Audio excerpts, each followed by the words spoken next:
Hi, everyone, and welcome to the second episode of the second season of the Surrogate Podcast. I'm Ellie, and I'm so pleased to be your guest host today. Today, I am joined by Kay King and Gina Kinson, and we'll be talking to you a little bit about IVF, medication, protocol, and support. I'm going to hand over to our lovely guests to introduce themselves before we dive straight into it. Kay, tell us a little bit about you again. Thanks.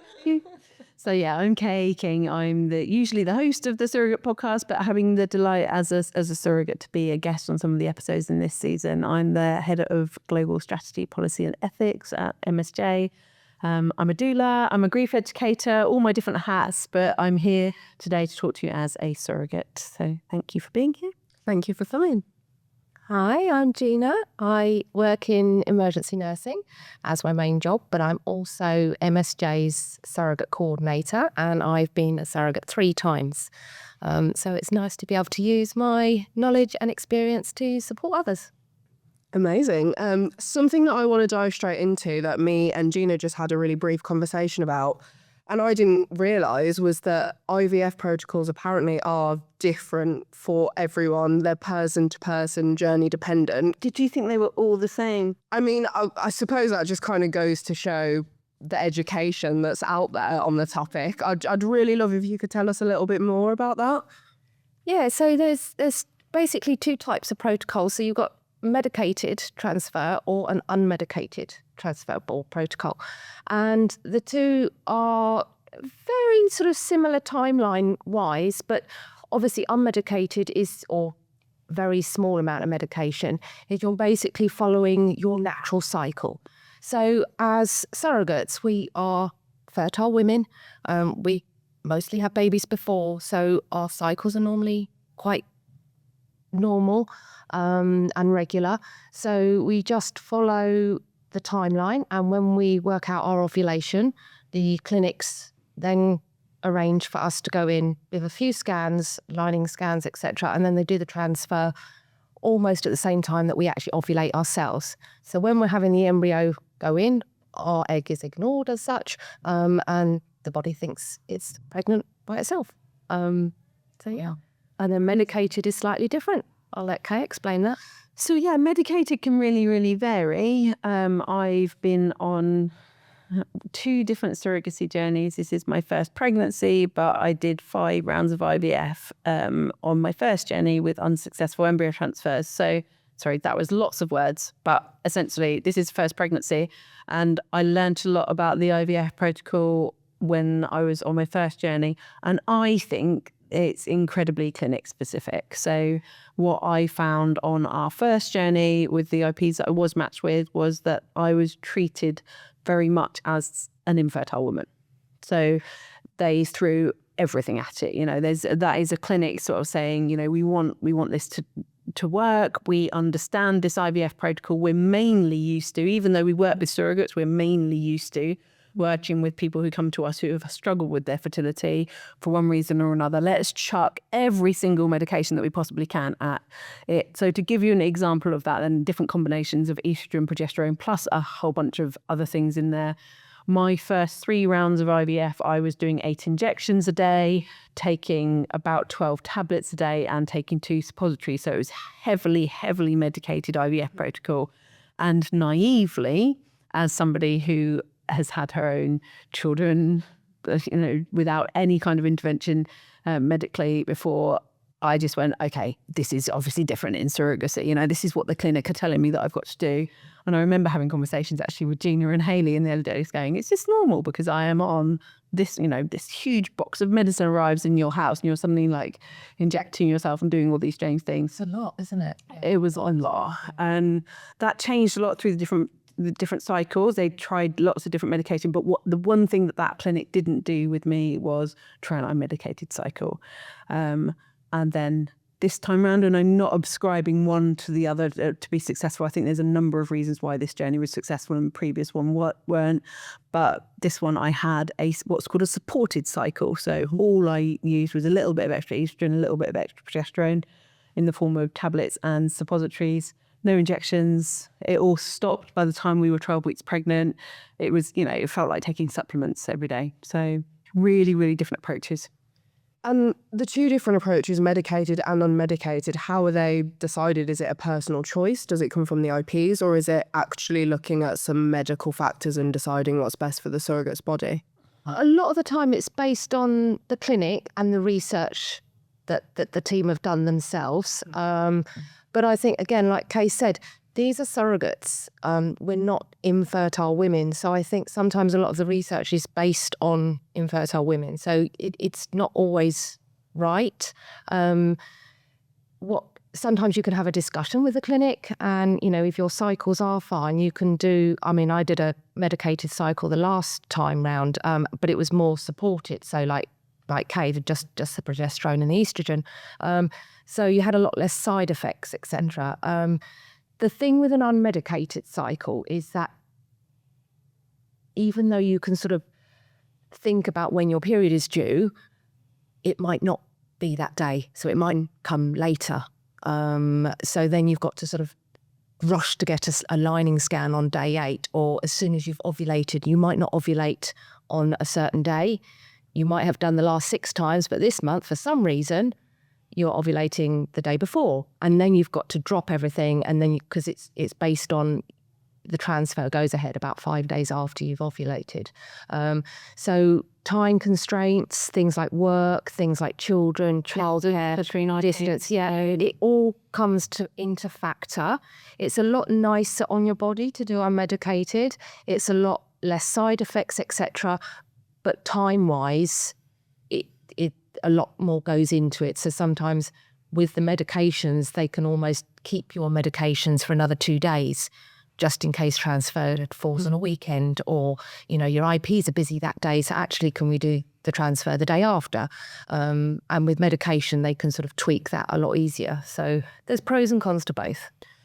Speaking on pros and cons, you've mentioned side effects there a couple times. Can you tell us, maybe even from personal experience, what some of those side effects might be? I was a mess the one what I did 5 cycles of IVF. And I think I can only look back on that now, really, and laugh about it, in the sense of there was so much urgency that I really, really, really wanted to support this couple in, you know, forming their family. And like I said, even though I'm a doula, even though I have been pregnant before, I just did what the clinic told me to do without really questioning it in relation to my own body. And I remember there is a medication, I can't remember what it does, Berserolin. We probably need Debbie Evans here, our clinical and compliance lead, to tell us what that particular medication did. But on that final round, they put me on Berserolin, and it just completely screwed with my mental health, really, if I'm honest with you. It was a medication that made me feel like I was depressed, going a bit bonkers all the time.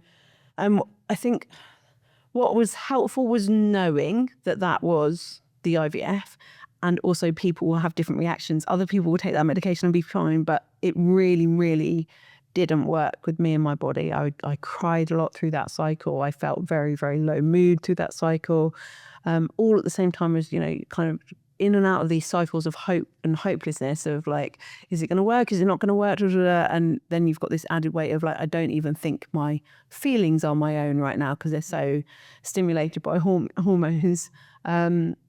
Retrospectively, there's no way I would put my body through that much medication again. And the difference doing a supported cycle, I mean, a little bit of estrogen makes everybody feel quite happy. I love the estrogen. Well, I think most surrogates will quite happily just keep doing the estrogen. Get nice clear skin. So all the good things come from that. But yeah, you know, I felt so much more clear-headed on a supported cycle in a clinic that were listening to me and really looking at my body and going, okay, well, you know, what do you need? Again, it's similar to what Gina was saying. I chose to do supported, so I had a bit more control over the timescales. I live in a very different location to my IP, so travel was a consideration, a bit of planning, and that gave you the control to go, okay, well, this many days after stopping taking this is when you need to be in. But yeah, IVF is no joke, and what it did give me is an absolute admiration for, you know, the IP mother that I was working with in the previous journey had herself been through cycles and cycles and cycles of it. It's no joke, you know. it's so much more accessible than it's ever been before. But any kind of assisted reproduction, like the medication is a huge part that needs support and better understanding, and really working with the uterus in front of you, as opposed to the concept of infertility. And then Gina, what would you say your experience with side effects was like? I didn't get too many emotional side effects because obviously I did the 2 natural cycles and then a supported medicated cycle. So I didn't have any injections. I didn't have huge amounts of the drugs that Kay was taking.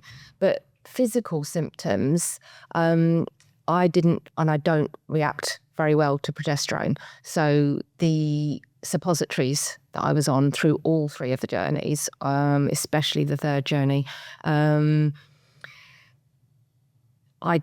physical side effects for the first sort of week or 2 of being on them until I found out we were pregnant was for me quite awful. I had headaches, progesterone headaches.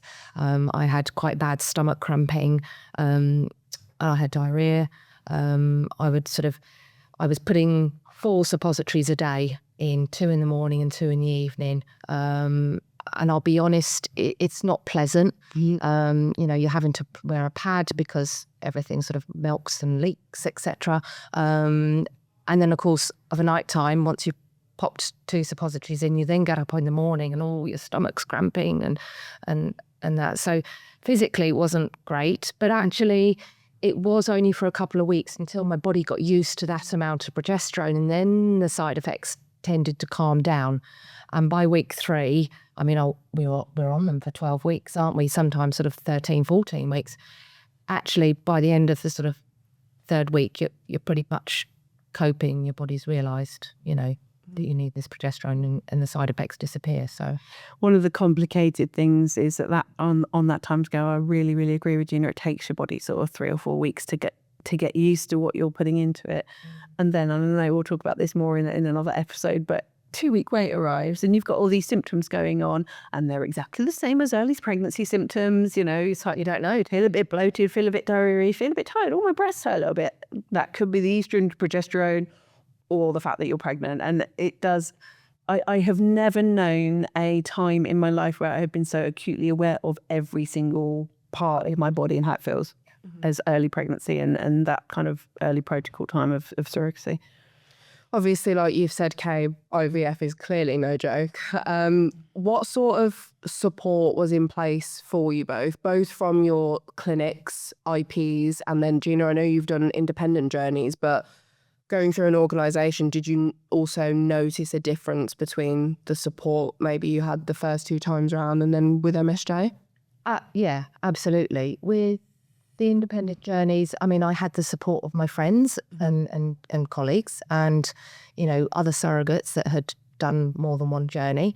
But everyone has a slightly different experience and they don't always have the clinical knowledge. And obviously the background that I work in, what I found from being with MSJ is having Debbie and being able to actually say, I want to speak to a clinician, I want to speak to somebody that has the knowledge, because for me, the clinical knowledge and the medical knowledge is really, really helpful. And then obviously, the clinics provide counselling, MSJ provides counselling. So yeah, it's just the support is really important, I think. And just knowing that what you're going through has happened before, you're not the only one, and it won't be forever. And just that what you're feeling, you're valid, it's valid. And if you're feeling any type of resentment, any type of sort of like, God, why on earth did I agree to do this? This is horrific, Oh, of course you never felt it. But, it's a really highly emotional time. Take away the pregnancy hormones, just that bit of trying to get pregnant is really highly emotive. So knowing that what you're feeling is normal, you're not the only person that has done this or have felt like this, it's good to talk to other people. So yeah.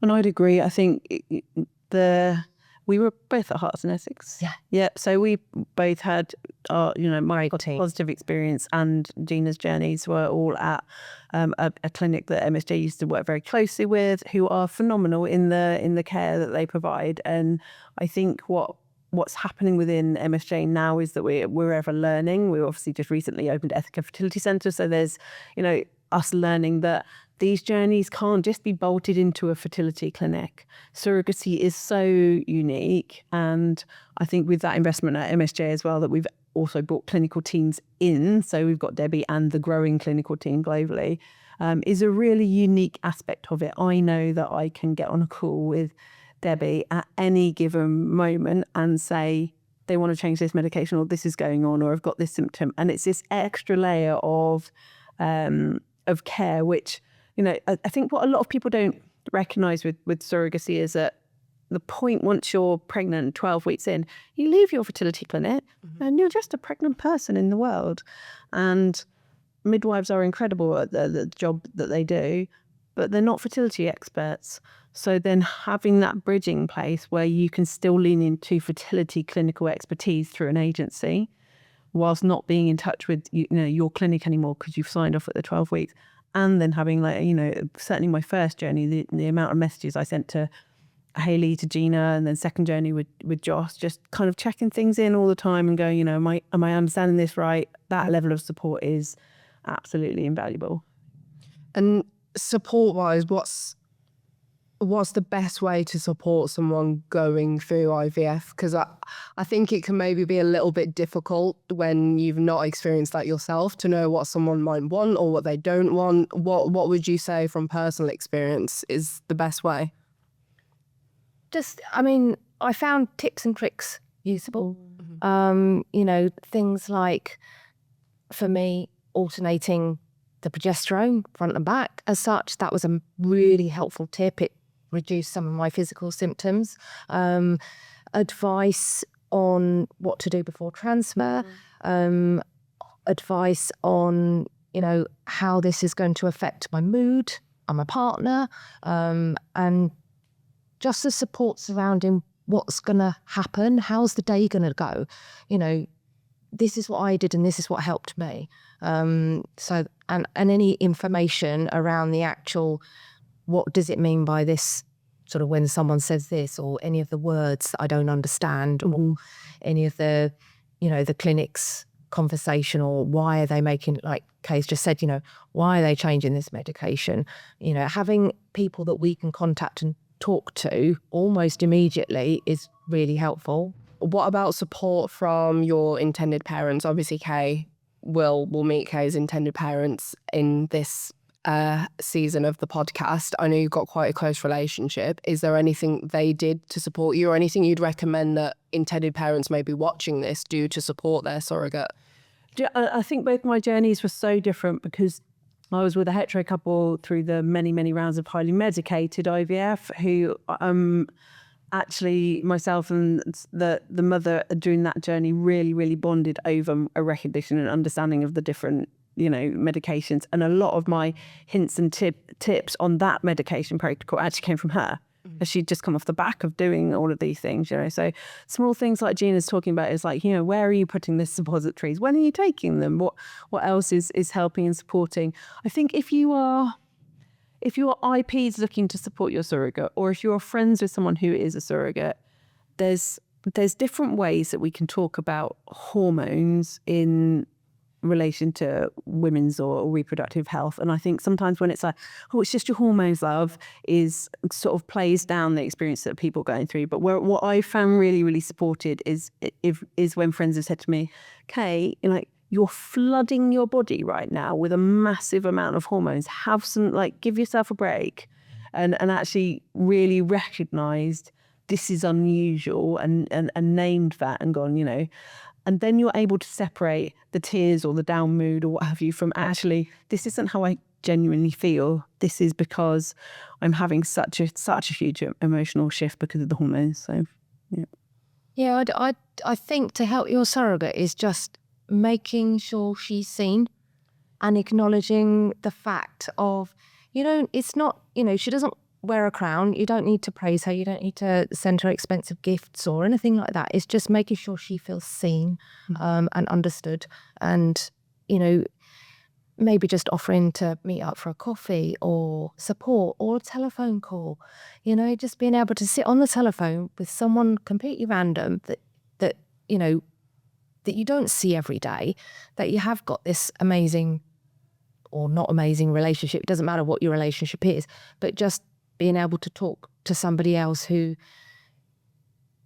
is really appreciative of what you're doing, but also sees you as a person.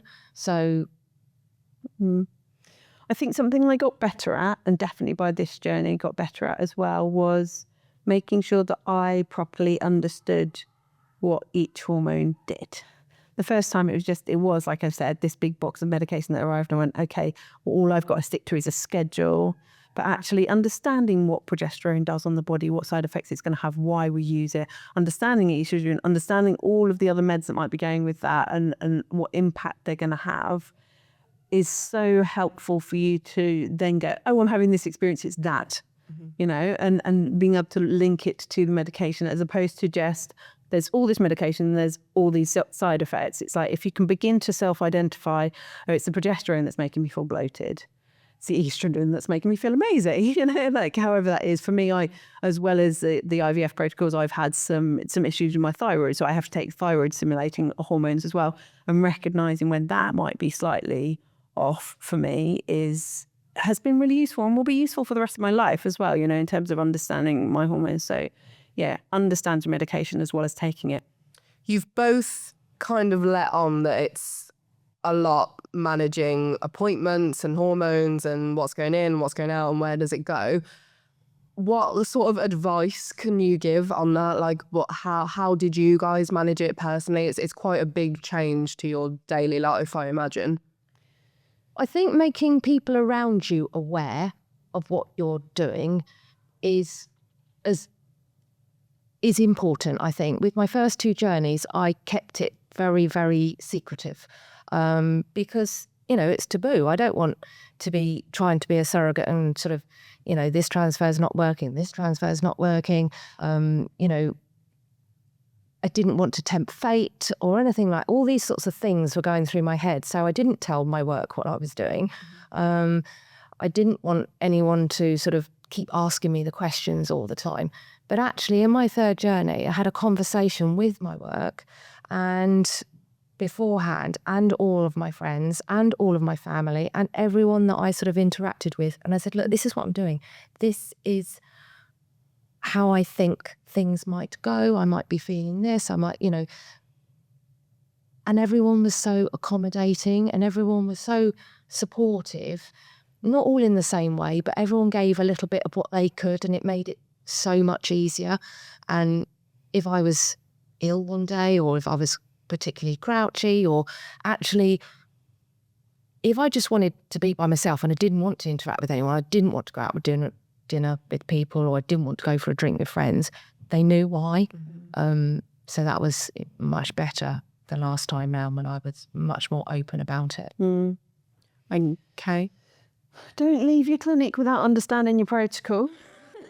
I think, you know, every different clinic or fertility centre that you work with will lay out the information of what you've got to take at what time differently. And just make sure that you really understand that, so that you don't get home and have this funny chart that you can't read. Or, you know, some of the simplest protocols that I've seen are ones which are literally just a list of kind of, you know, you take this at this time, this at this time, whereas others use kind of charts and graphs. And I think, you know, your clinic are there very much to handhold you through making sure you take the right medication.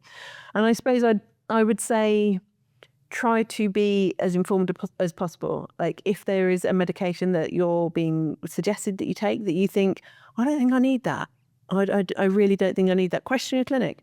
Why are you putting me on this? You know, you don't have to just, and it's very, you know, very much from my experience of doing the opposite, you don't just have to take everything that's put in front of you because you're told to take it.